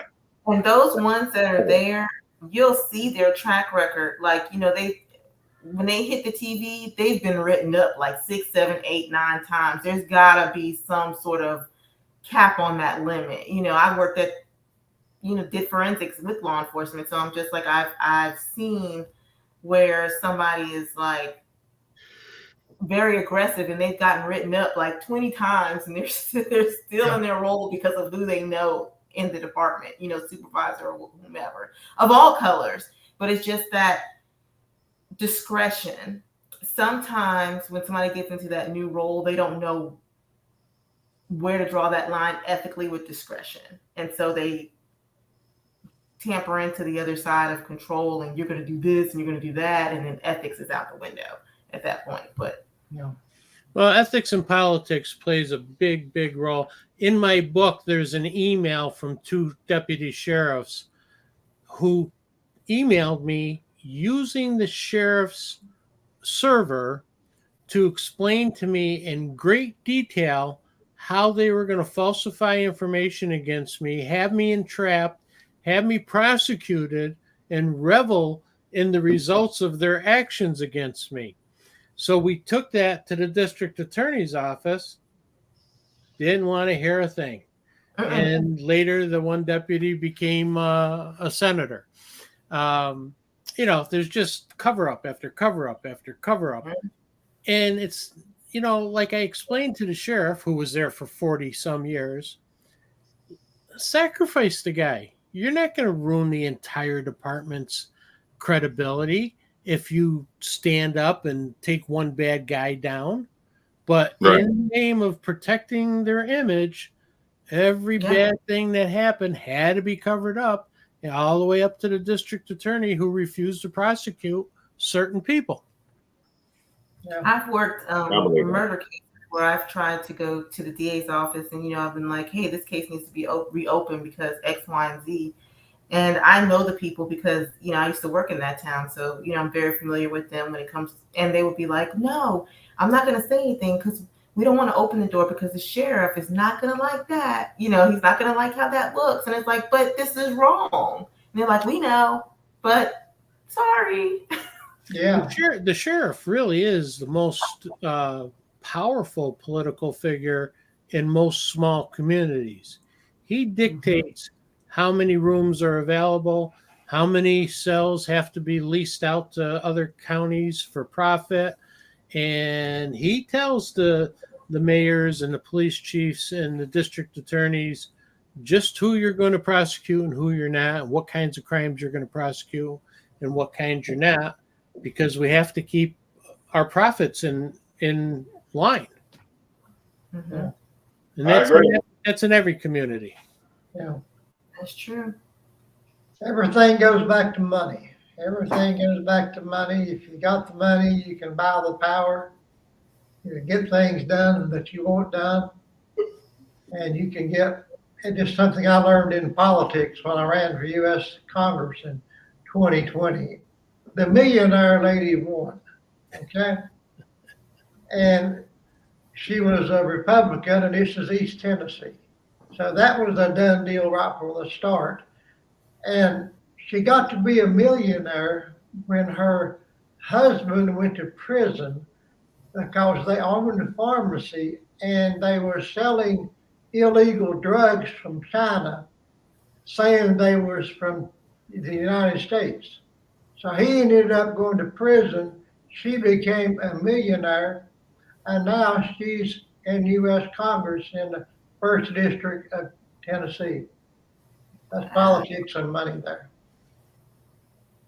What's that old saying? Follow the money. Follow the money. Follow the money. Just follow the money. Yeah. I agree. Yeah. So did you all hear about the thing that happened in East Tennessee lately? We have a zoo called the Brighton Zoo. It's about 20 miles from where I live. And they had a new giraffe born without any spots. The only one in the whole world. Yeah. So Are we sure the dad was a giraffe? Just, Well, he got a long neck. I don't know. I mean, But anyway, I thought that was pretty amazing. Something else that East Tennessee is famous for. The albino giraffe. that one I've never heard. I did not hear that. Yeah. Well, check that out on the news now. You'll see plenty of it. It's all over the news around here for sure. You know. I thought that was pretty interesting. That's what I miss about traveling before COVID. You get to see what the local news is and how Yeah. different it is in every state and every community. Yeah. Like, I haven't heard about a shark bite in upstate New York in 30 years, but I heard it every day in Florida. There you go. Yeah. They were talking about that flesh-eating bacteria. They were talking about that today on the news. People in Florida, 5 people died in Florida, 3 in New York, off the beaches and stuff. They said it was something about the global warming, the warm waters that are killing off the coral and certain the fish, and the bacteria that's being left behind that is mutating this bacteria in a way. And I've never heard anything like this before. Y'all. Heard it, but it's clear indication for me not to be in the water. Oh, I'm not going in the water. I'm just saying. I've heard of Bathtub or the sauna. That's as far as I'm going. I am not. Oh, yeah. I've heard of flesh-eating bacteria on occasion, but not as a, like a newsworthy. Like, one young lady was ziplining somewhere, and she got scratched and ended up losing both of her arms and legs to a flesh-eating bacteria. But that was like in some rainforest or something like that. So I've heard of it being a thing, but never on a mass. Never on a mass problem, or like you said, going to the beach. But it makes sense. I remember in Florida for years they've had red tide, certain water temperatures and stuff, and the algae and all the fish dying and coming up on the beach. But that was once a year, and that was a common thing. Now it's happening quite a bit. Mm-hmm. The world is changing, and I don't want to talk about the end times in the Bible and stuff like that, but man, it's looking so close to it. Boy, there's only one book on this earth that tells the wholeness and the truth of what we're facing here now today, and Revelation. Revelations, and it's biblical. But I always say that some elements in the Bible, what we're currently facing right now, on top of the UFOs. They're now showing their heads and everything, and the government is now showing that they lied. They said it was aliens mentioned in the Bible and all like that, but we are seeing what we're seeing that the Bible's saying, but we don't really know fully until we really see it. You know what I'm saying? They say it comes from the clouds and all that, but that could be metaphorically in some other form. You know what I'm saying? All I know is I was because I woke up one morning and I just started seeing all this UFO stuff, and I was like, wait, did I miss something? Today's news, so it's real. And then when we stopped talking about it, it never happened. Yes. Like we didn't talk about it. We didn't talk about it. I know it was last week, but we didn't talk about it now. So that was I always got a kick out of the very first news brief after a tragedy, and then you never heard it again, because that very first comment was the truth, and then after that they said, "Oh no, you can't say that again. Let's do this version, and this version." So I always look for the very first unrehearsed comment after a tragedy. You're usually going to get a truth statement. Yes, but even when COVID first started, did you all see where there was I guess some sort of professor or something like that at a university? I can't remember where, and it was like an Asian girl. I don't know where she was, but anyways, they were arrested for being in some way in cahoots with this whole, the COVID thing. And then they disappeared. You can't find not one article on them anymore. I went back and looked, and I was like, I know I'm not delusional. I remember when this came out, but maybe it's just me. But I know I've seen it, and it's gone. Can't find it anywhere. Anything. So therefore, it didn't happen. It's all in your head. Yeah. If it's not posted on Facebook, it didn't happen. That's right. Well, even in the 50s, how they silenced the guy that came up with the 50 mile per gallon carburetor. You know, they tried to buy them out, and then they put them out of business. Then they I remember hearing something about that. Yeah. You know, I mean, that's been going on for ages and ages. Mhm. Oh, yeah. For crying out loud, 2,000 years ago, Caesar got stabbed by his own followers. Or that could be fake news, you know.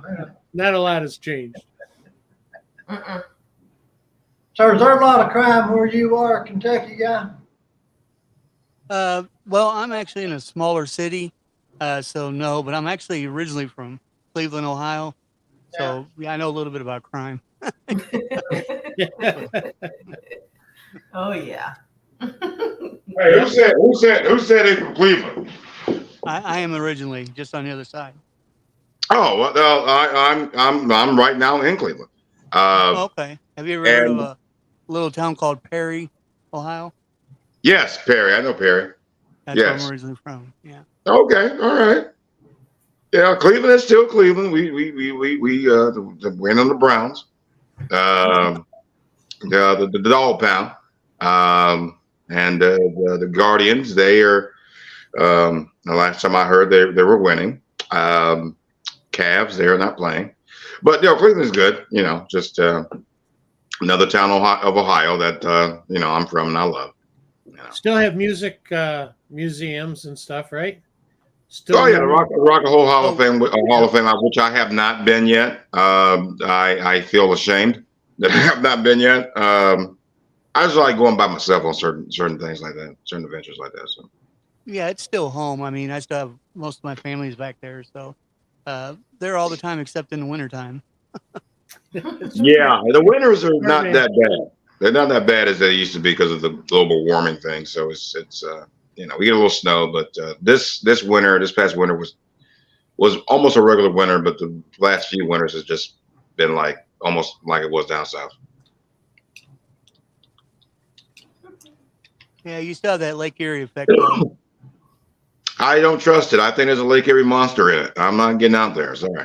Now, I'll go out there and swim all you want to. I ain't doing it. Hell, I'm new. I'm good. We weren't born in the water. It's not our home. We're trespassers. We're trespassers. I tell you. Lakes around here, lakes and rivers, small rivers. Nothing like the mighty Mississippi. I was concerned. When they were talking about the Mississippi River drying up. You remember hearing about that early this year, late last year? Yeah. And I was thinking about like, man, I hope that if the lakes start drying up, man, we're definitely, like in weird times. So California, it happens. Well, yeah. I mean, after that storm they got, they got to, but they're not. They still got a drought, even though that storm went through down there. So yeah, that storm, Hurricane Hillary, it turned into Tropical Storm Hillary. It done a lot of damage. It did.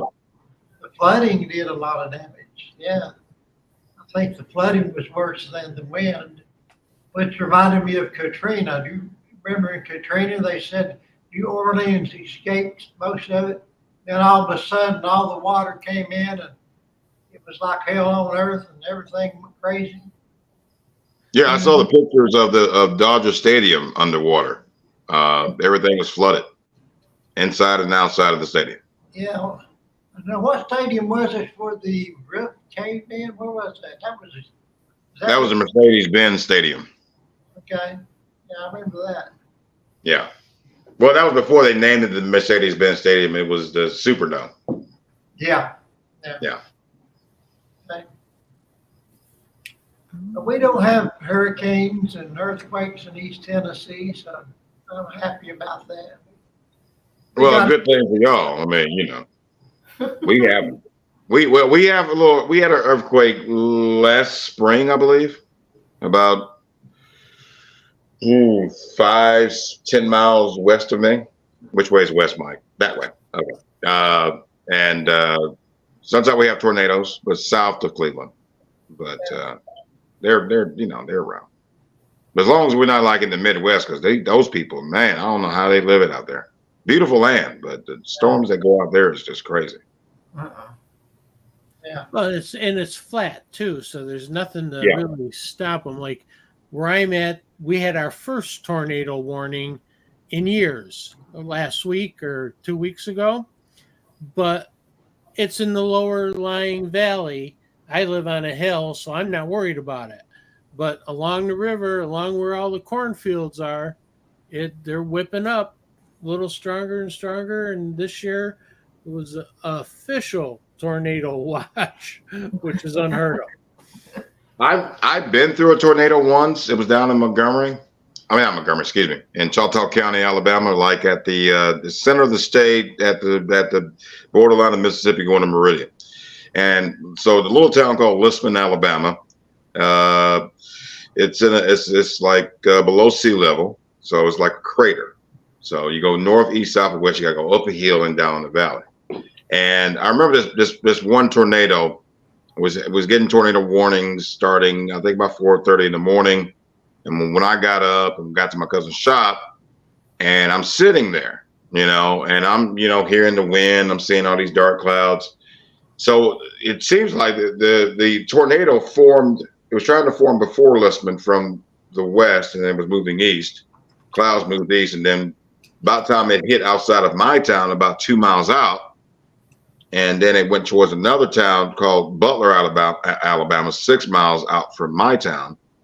I saw a tornado formed, and I thought I was in it, but it was just the wind. We was on the outskirts of it, and then we saw it formed and went and hit the other town called Butler, Alabama. So I've seen it. I know that is a scary time. Let me tell you one thing: if you live in a trailer, my grandma always told me that tornadoes hate trailers, so don't be in a trailer. Yeah, that would be scary. Or have a root cellar underneath it. Yeah, well, I don't know how that'll work, but yeah, we could, give it a go. But I was never really in a hurricane, but in some pretty big winds in Florida, and I lived right on the beach. And I went out the next morning, and my car looked like a DeLorean. Peeled the paint and primer right off it. Was just shiny metal. The sand just sandblasted that one side of my car. Oh my goodness.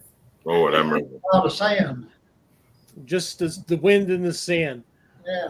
Yeah, my car looked great, and then I walked around the other side, and my buddy says, "Looks like you got yourself a brand new DeLorean over here." my. And I went through Texas during a hailstorm. Thank goodness it was a rent-a-car, because when I got to California, he says, "So you went through Dallas 3 days ago." It looked like it was target practice for a golfing team. It had dings in it and bangs, and I mean, just lucky it didn't break the windshield and the glass. Yeah. That car was dented from front to back. Mm-hmm. Golf ball size hail.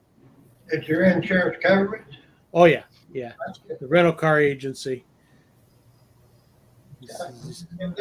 I drove in. He says, "So you were in Texas 3 days ago?" I said, "Yes, sir."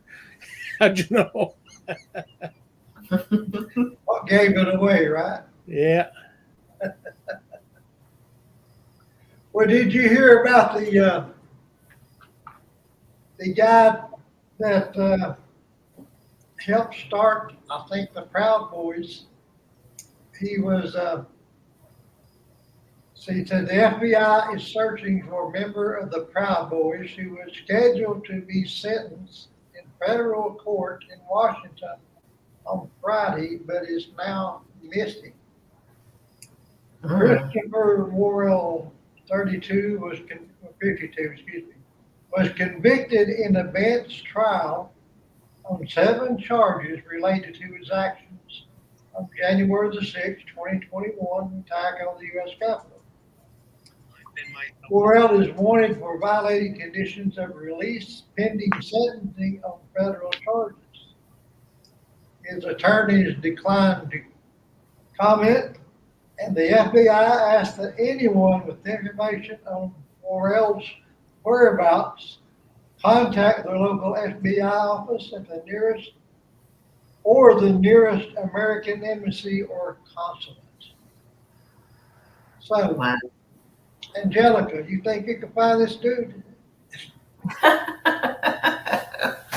I don't know. I don't think I want to go looking wherever he may be hiding. So Yeah.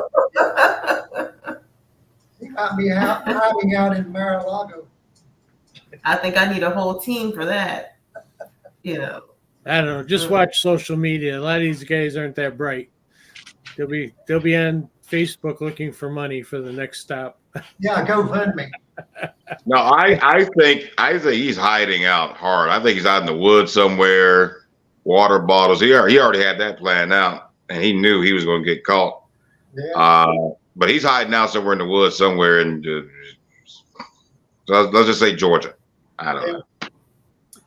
He's probably hoping. And his whole believe all of them Proud Boy, all the members, they know where he's at, Oh yeah. Oh yeah. but they're not giving that nothing. The FBI will find him. There's no problem. He's going to have to use some kind of technology or something. He's got cash. He's going to run out, and he's going to call his buddy and just wait. Now, has the Proud Boys been have they been labeled an official hate group? Yeah, the Proud Boys. Yeah. Mm-hmm. Yeah, they're a hate group. They're the long arm of Roger Stone and Trump. Yeah. Yeah. So where does the RICO Act come in on all of that? Or does it? Not with the Proud Boys. That was under the planning with Roger Stone. And let me just tell you a little story about Roger Stone. I remember during the 2016 Republican National Convention here for Trump. That first day on Monday during the convention when everybody was coming out, it was only one way in and one way out. So Trump and all the stars came in that same way as everybody else. So I'm standing outside and I saw Paul Manafort and Roger Stone standing there, getting interviewed by a bunch of cameras and stuff. And it was dark. And I said, hey, that's Paul Manafort. That's Trump's best friend. Let me go over there and say hi. And I went over there and said hi to him and told him about my family and this and that and this. And I asked him, I said, I brought him out. I said, what do you think Trump thinks about the government and this and that? And this is what he said, right hand to God. He said, well, Trump believes, and I believe, that the government has to change. Power has been taken away from his people. And Trump is very interested about the secret things that happened back 20 years ago and everything like that. And he wants to uncover all that. And when he said that, I'm like, I hope he ain't talking about 9/11 and Iraq and Afghanistan and Saudis and all that. And mainly that's what he was saying. So about time we stopped talking, the cameras noticed that, Roger and I were talking and they came back around and we shook hands and all that. And I never forgot that day. And now once I saw that video about Roger Stone, about the planning of January 6th, about the electors, about saying that, he's going to declare the winner or whatever. They had this planned out from the very beginning. And it just reminded me, hearing him, the planning, and then hearing him that night at the convention, it just seems like they had that plan all along. Well, they were saying the election was rigged before the election even happened. Oh, yeah, months before. I mean, they're all fortune tellers. I should have asked him for my lottery numbers. Hell. Yeah, what was it they said? If I lose, it's been rigged or something like that. And if I win, Right. it was as honest as the day is long. Oh, that tickled me right there when I heard that. But after he lost, and he said, in fact, I did win this election, and he was intent to keep riding that thing until he couldn't roll. But January 6th, I didn't think he would allow that to happen. But again, what happened between me and him, he could do anything to keep power. And that was a scary moment. I'll never forget that. And then try to say that what we saw is not what we see, or what we see is not what we saw, or however the hell they want to say it. No, we saw it. And I think Trump is ineligible to run because of that, right? Oh no, he is eligible. Different opinions from different scholars. Right. Well, there was two scholars on the Republican side that were strong Republicans and hardcore whatnot, and they came out and said, "Hey, with this thing that happened on January 6th, he can be disqualified for running for Well, president because if he's He was never convicted. prosecuted or Not yet. convicted. right, Not So yet. he But can I'm run. just saying under this investigation, what happened in D.C., he could be. could be, but as Yeah. we sit here today, he's not guilty of anything.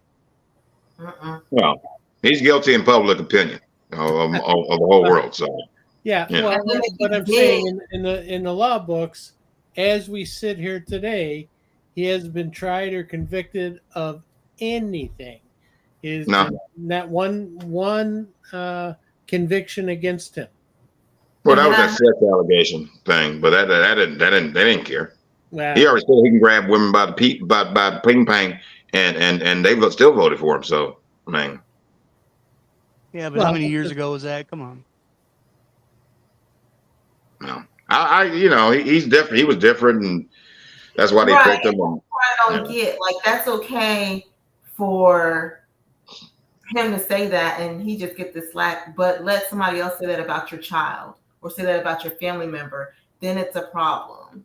That's the part I don't get. Like that's the part I just doesn't make sense to me. Like it's not okay for him to do that or say that at any point in his life.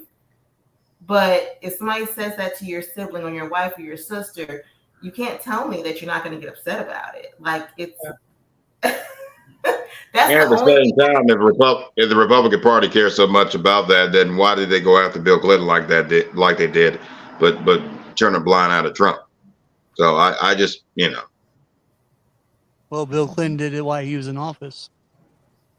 yeah, but she. I mean, I mean, if you get allegations of rape before you're in office or whatever, and now you're president, and now you being president, you can do anything and not get in trouble. When you think that he would do it as president, and there's already been mentions about that. Just But saying, what I was shocked about with Clinton is that was actually a consensual thing. Oh yeah, I mean he was married though. That was still wrong. Well, that's his wife's problem, not the country's problem. But Well, I mean, the Republicans were saying with that was like if you can't trust him but cheating on his wife, he gonna cheat on the country. That's what they were selling at. Oh, I agree with you 100%. Yeah. But character doesn't really matter. Well, now it doesn't. Now it doesn't. They said they will vote for him even if he's in prison. So I'm like, okay. So when they were talking about locking up Hillary about the emails, I'm confused here. I mean, Well, yeah. I mean, what there's the hell is that? double What the hell is standard. that? Yeah. Well, I heard on something recently on the news that there is no law in the United States that would prevent him from being president, even if he's put in prison. There is no law that says he can't be president while he's still in prison. So why in God's name do I got to have a clean record and live above reproach? But this guy here can just piss all over the Constitution and wipe it clean with his butt. Yeah, Figure of speech, of course. exactly. Well, because you don't have enough money, power, and influence. There you go. Oh, well, damn it. Okay, well, let me win my $2 billion and go ham. And I dare anybody say no, President Trump can do it. I can do it. Don't get mad. You set the precedent. I'm just doing it. Come on.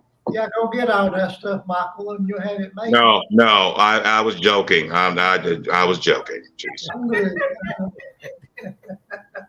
If somebody's doing bad, they want to get away with it. Doesn't mean it was meant for me to do it, because I've never got in trouble, and I always kept my nose clean and everything like that. Just smoke a little weed, as far as I've ever done, and treat people right, not lie and carry on with bull crap, pretending stuff. Now you should move to New York, because in New York, you can't open a cannabis business unless you've been convicted of breaking the law smoking cannabis. Really? Wait. Back. I can't open a dispensary because I've never been arrested for cannabis. Are you serious? Well, I'm absolutely serious. That's your first criteria.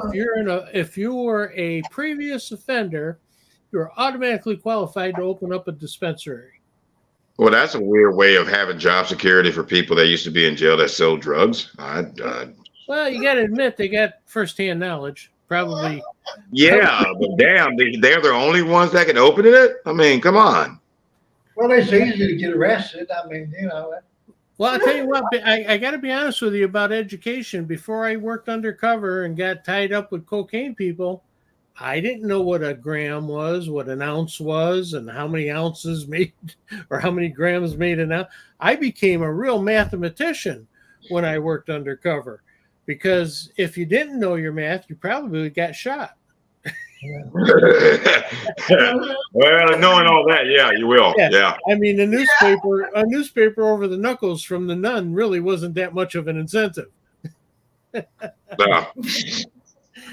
Well, but overall, they should legalize marijuana for adult use across the country. I will do that, and I know they got shrooms that are legal. Cocaine is legal in Oregon. I think I'm right about that. In many countries, you can legalize anything. In the United States, no matter what you do, no matter what your intentions are, you legalize it, it's going to get abused. It's going to be used by children.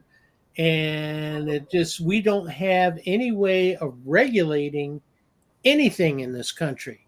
Alcohol, prescription drugs. Go ahead. I was gonna say, even if I don't legalize it, the kids gonna find a way to do it anyway. I mean, that's right. No, you're right. I'm just saying, legalize, don't legalize, it doesn't matter. It's there and people are using it. Yeah. You know, now that it's legal, I'm very busy because I do drug testing for DUIs, DWIs in criminal cases. So yes, it's legal to smoke pot all day Sunday. But if it's in your system Monday when you get in your car, guess what? It's going to cost you about $3,000, and you're going to come and see me for a drug test before you get your driver's license back. How long? Well, you got to be responsible. You got to be responsible when you do things like that. So. Well, but the thing is, if you're smoking marijuana, it could be in your system for 3 to 5, even 15 days. Really? So you're perfectly legal. You're perfectly legal sitting at home in your recliner. You can smoke all day Saturday and all day Sunday. But if it's still in your blood on Monday when you get in your car and you get pulled over, you're done. It's not legal to drive the edibles in your system. Same thing. What's that? What about the edibles? If they chew it and eat it in their cooking, is that same as smoking it? As far as it's supposed to technically be such a low level that you won't test positive.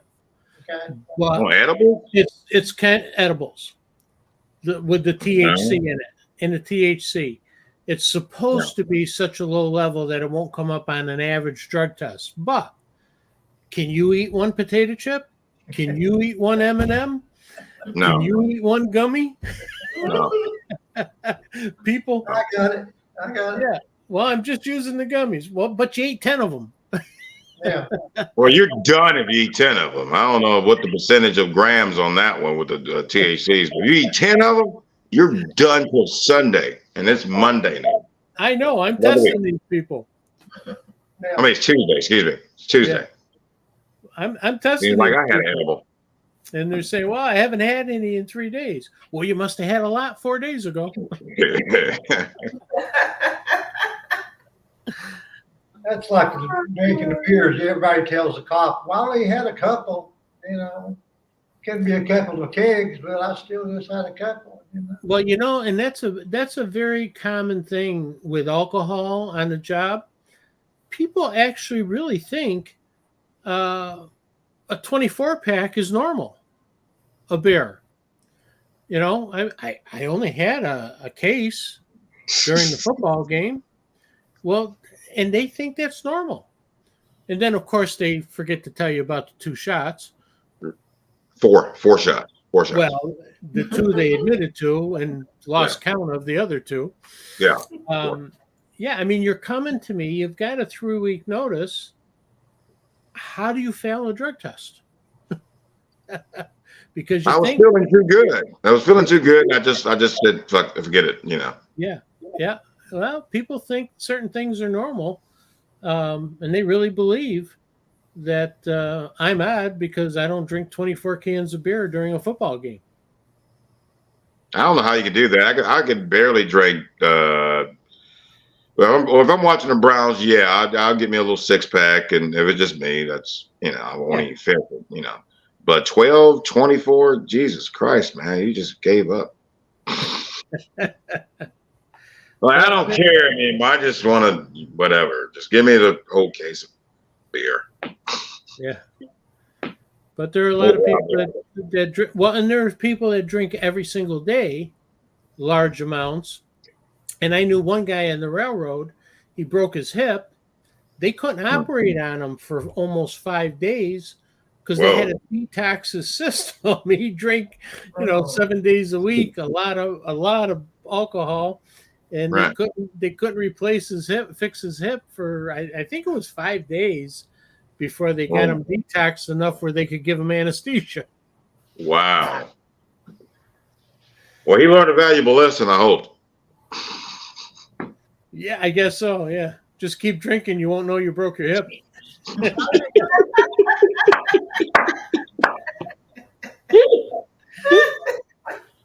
Oh, God. You got to laugh because if you don't laugh, you're going to cry. I cried. I cried out of joy too. Trust me. If you're crying with laughter, it's okay. But yeah. The world needs more love and more laughter. That's what we need. Sometimes I interview these people and I'll look at them and say, "Now stop.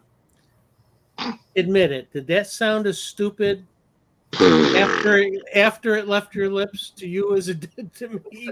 I bet you it sounded really good until you actually said it." Right. Well, ladies and gentlemen, we've been chatting for almost 2 hours. Woo! So we've been doing. I'm ready. I'm ready for MSNBC, baby. We're just prepping you for the real interview. Okay. Yeah, Fox News. I'm ready for Newsmax. I'm ready for these silly sea biscuits. I'm ready. Well, I tell you what, I'm going to be doing it again Thursday night. If y'all are interested, and feel free to. I'll send you an invite if you want one. Yes. Yeah. I'll start telling people. Because I want to talk. I want to talk about it next week when Trump is still locked up in jail down there because he can't shut his mouth. I would love to talk about that. God almighty. Not going to happen. I can't imagine you talking about Donald Trump, Michael. I'll be honest with you. When my story comes out and everybody's asking me to repeat the story over and over again, then yeah, I'll be tired. I'm just gonna record the whole story and just go mash play and look at it over and over again. But yeah, that's gonna be a story. That's gonna be a life-altering change when that hits. And hopefully, I just pray that my story can bring new hope and inspiration to Americans, that we can find a way to come together and look beyond our color and our fears and have love and understanding to fix everything. Hey, Michael, when it does come out, I actually host the Red Pill Current News podcast. Love to have you on and talk about it. Wait, Red Pill? Yeah, that's my show. Uh-huh. Hey, I think I follow you on Facebook. I think. Appreciate it. I think. But, I think I follow you on Facebook. Once your story comes out, though, yeah, man, I'd like to have you on. Well, hey, I tell you one thing I will do. Since the news won't share my story because the Justice Department tells the news not to share it, even the local news here, I will not do an interview of any like ABC, NBC, all the rest of them. No, but podcasts, shows like you, Steve, that's going to be the future of getting real information out to Americans, so they can really affect real change and act on the information that they get. Yep, that's what we're all about, getting the real news out. So. Yeah, there you go. Well, share me. Like I said, research me, share me, get it out there. Joe Biden knows about it, and he's sitting there like, yeah. I mean, let me say this. Y'all remember when Joe Biden came to Cleveland to eat ice cream. Remember that? Okay. So that day he came to Cleveland. He showed up. Even the police was like, we supposed to get a heads up, but this was after I put out a letter post about Oprah and the emails between me and her about her supporting me for 2024. She's my cousin, third cousin. And so he came here and met with my congresswoman who did the Freedom of Information Act, which got my lawsuit on track. He met with her for 4 hours. Her office told me that they never talked about me. But after he met with her, he shows up in my neighborhood here in Cleveland, Ohio, Old Brooklyn, 9 streets down, eating ice cream. Now, my question is, where's the decent courtesy that he didn't reach out to me and offer me an ice cream? I just don't understand. He probably forgot about you, man. No, he didn't forget Past about his me. nap time. Oh. No, he didn't forget about me. I wasn't at home. I was somewhere else. I don't know. I like I said, he knows about it. I don't know if he's telling the government to keep it blocked, but he's the president, so he's got the power to do that, and that's why I'm suing his Justice Department for $2 billion. So I'm guessing you don't believe in coincidence. Just happen to be a good ice cream parlor in your neighborhood. But here's the funny thing. So the story in Cleveland, when he was there, 19 Action News, Channel 8, and all the local news made it think that he wasn't in this neighborhood eating ice cream. He was in like the white area, way out there in the suburbs eating ice cream. Like, I'm like, everybody in the neighborhood taking pictures, seeing you. So I'm like, what is going on? So they were trying to make it think that, trying to fool me that he wasn't around. So I wouldn't got out next day live saying, hey, why did the president come to my city, come to my neighborhood and eat ice cream and talk to my congresswoman? So like I said, there's something going on with my story. They don't want it to come out because they know damn well they'll look at the evidence. They say, yep, it was him. Let him be on the debate stage. Let him be out there on the news. Well, if I can arrange to have a podcast with you, a debate with Joe Biden, will you do that, Michael? Yeah. And that one guy, what's his name? That Hindu guy that's running that said the voting age should be 25. I can't pronounce his name. I can't either. Names have about 25 syllables to them. I don't know. Vin Maswamy. I'm not trying to make fun of him, but just like, dude, I mean, I always say that a president, you got to think of the name. Like you got President Ford, you got President Kennedy, maybe President Landingham. You know, that's a good ring. The President Vin Maswamy, I just don't see that possible. Sorry. Not knocking, I'm just saying. Last names matter. Now, aren't you supposed to say I'm Michael D. Landingham and I approve of this message? In a joking fashion, yes. Being careful what I say because they're going to come back looking at this years later and say, yep, that's where he messed up at. Yep, we got him. Damn, we got him. Do you got me? There you go. You heard it first right here, folks. I don't know. Wow. But yeah, I would love to be on your show and come back. I'll come back on your show, Steve. But we got to get it out there to the American people because they do not want Trump and they do not want Biden. And with my story, I believe my story can bring Americans together. We might have some hiccups, but we'll be a hell of a lot better instead of believing all these conspiracy theories and JFK is alive and Michael Jackson is alive and all this other crap. I actually started to believe Michael Jackson was alive because they kept saying it. I really think, is he really alive? Hey man, I wish he was. That's what I'm saying. I'm like, is he really alive? Hey, Elvis is, you know. Hey, no, I believe the king is alive now. Don't mess with me with that one. He's alive. He got him like he's still alive. I know he's probably like what 90. No, he's dead. He's dead. Half the time I get up in the morning, I look in the mirror and I tap and go, "Are you sure you're alive?"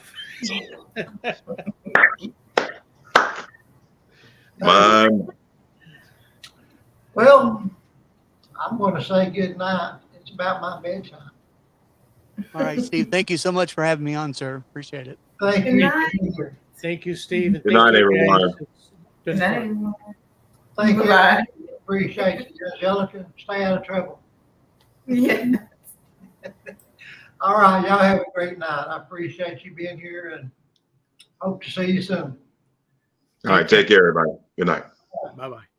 Good night, everybody.